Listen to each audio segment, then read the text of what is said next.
नमस्कार दोस्तों, स्वागत करते हैं एक बार फिर से आप सभी का फिल्मी सफ़र में।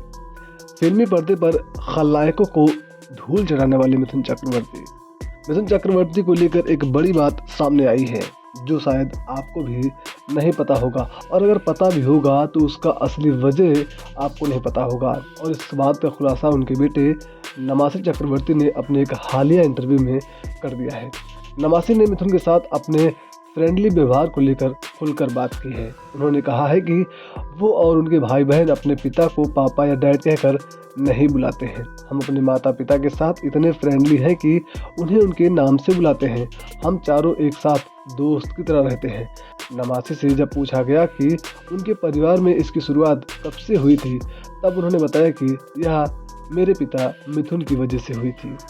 जब हम छोटे थे तब उन्होंने ही हमें उन्हें डैड ना कहने के लिए कह दिया था। उन्होंने कहा, मुझे डैड मत कहो, मुझे मिथुन कहकर बुलाओ। हालांकि इसके पहले की एक सच्चाई ये भी है, खबरें ये भी चली है कि मिथुन चक्रवर्ती ने इस बात को इसलिए कहा था कि मुझे मिथुन कहो जब उनका बेटा मीमो बीमार था।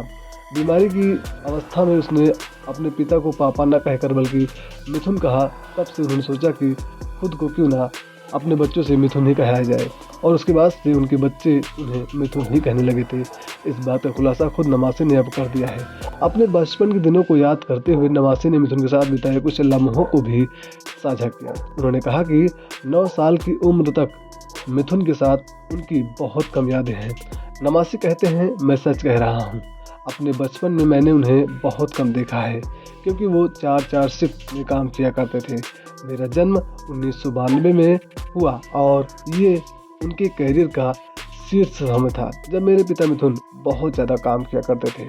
नमासी ने आगे यह भी कहा कि साल 1994 में हम ऊटी शिफ्ट हो गए। वहाँ पर पिता मिथुन ने होटल का बिजनेस शुरू कर दिया। उनके साथ वो वहाँ पर भी 4 शिफ्ट में काम किया करते थे। वह बहुत व्यस्त रहते थे।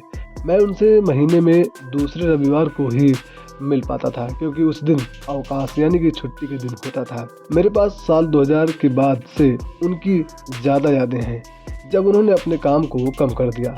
फिलहाल इन सभी बातों का नमासी चक्रवर्ती ने खुलासा अपने हालिया एक इंटरव्यू में किया है।